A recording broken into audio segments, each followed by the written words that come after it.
Delimitation పై భయాలు ఎందుకు అని చెప్పేసి భారతీయ జనతా పార్టీ మాట్లాడుతూ ఉంది. ఆ భయాలు ఏందో ప్రధానంగా మేము వివరిస్తాం. అదే కాకుండా అసలు డీలిమిటేషన్ అంటే రాజ్యాంగంలో ఆర్టికల్ 82 ప్రకారం ప్రతి 10 సంవత్సరాలకు ఒకసారి జనాభా లెక్కల సేకరణ జరగాలి.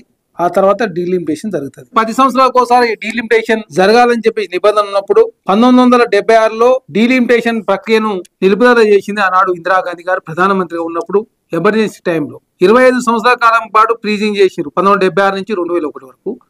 2001లో వాజ్పేయి గారు ప్రధానమంత్రి ఉన్నప్పుడు మరొక 25 సంవత్సరాల కాలం పాటు అంటే 26 వరకు ఫ్రీజింగ్ చేసిన సందర్భం. 2021లో జనాభా లెక్కల సేకరణ జరగాల్సి ఉన్నప్పుడు కూడా నరేంద్ర మోడీ గారు కోవిడ్ సాకు చూపించి జనాభా లెక్కల సేకరణ చేయలేదు.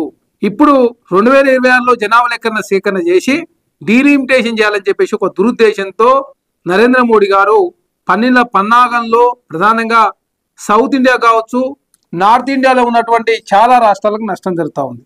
నార్త్ ఇండియాలో ఉన్నటువంటి పంజాబ్ కావచ్చు, హర్యానా కావచ్చు, అదే కాకుండా హిమాచల్ ప్రదేశ్, చండీగఢ్, జమ్మూ కాశ్మీర్, ఒరిస్సా రాష్ట్రాలకు కూడా ప్రధానంగా నష్టం జరుగుతూ ఉంది. అదే కాకుండా సౌత్ ఇండియాలో ఉన్నటువంటి కేరళ కావచ్చు, తెలంగాణ కావచ్చు, ఆంధ్రప్రదేశ్ కావచ్చు, తమిళనాడు కావచ్చు, పుడుచేరి కావచ్చు, కర్ణాటక ఈ రాష్ట్రాలకు కూడా నష్టం జరుగుతూ ఉంది. కాబట్టి ఈ డీలిమిటేషన్ మేము వ్యతిరేకిస్తున్నామని చెప్పేసి తెలంగాణ ముఖ్యమంత్రి రేవంత్ రెడ్డి గారు, మా కాంగ్రెస్ పార్టీ అధ్యక్షులు మహేష్ కుమార్ గౌడ్ గారు మొన్ననే స్టాలిన్ నేతృత్వంలో చెన్నైలో ఏర్పాటు చేసిన సమావేశానికి మా ఎంపీల పోరం కన్వీనర్ మల్లురవి గారు కూడా పోయి ఏ విధంగా డీలిమిటేషన్ చేస్తే సౌత్ ఇండియా కావచ్చు, నార్త్ ఇండియాలో ఉన్నటువంటి కొన్ని రాష్ట్రాలకు ఏ విధంగా నష్టం జరుగుతూ ఉందో, భారతీయ జనతా పార్టీ దురుద్దేశం ఏందో దేశ ప్రజలందరూ కూడా వివరించారు. ప్రధానంగా డీలిమిటేషన్ జరిగితే మేలు జరిగేది బీమార్ రాష్ట్రాలు.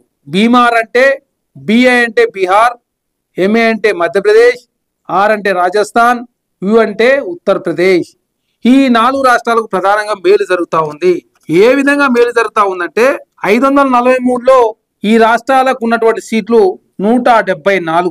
ఈ 543 స్థానాలనే 2026 జనాభా లెక్కలు సేకరణ చేసిన తర్వాత పెంచితే 30 స్థానాలు ఈ 4 రాష్ట్రాల్లో పెరుగుతా ఉన్నాయి. బీమార్ రాష్ట్రాల సంఖ్య 204 అవుతా ఉంది. అదే సౌత్ ఇండియాలో ఉన్నటువంటి తమిళనాడు చూసినప్పుడు 543 పార్లమెంట్ స్థానాలను జనాభా లెక్కల సేకరణ చేసిన తర్వాత సీట్లను పెంచినట్లయితే తమిళనాడుకు ఇప్పుడు 39 పార్లమెంట్ స్థానాలు కానీ 31 అవుతా ఉంది. ఆంధ్రప్రదేశ్ ఇప్పుడు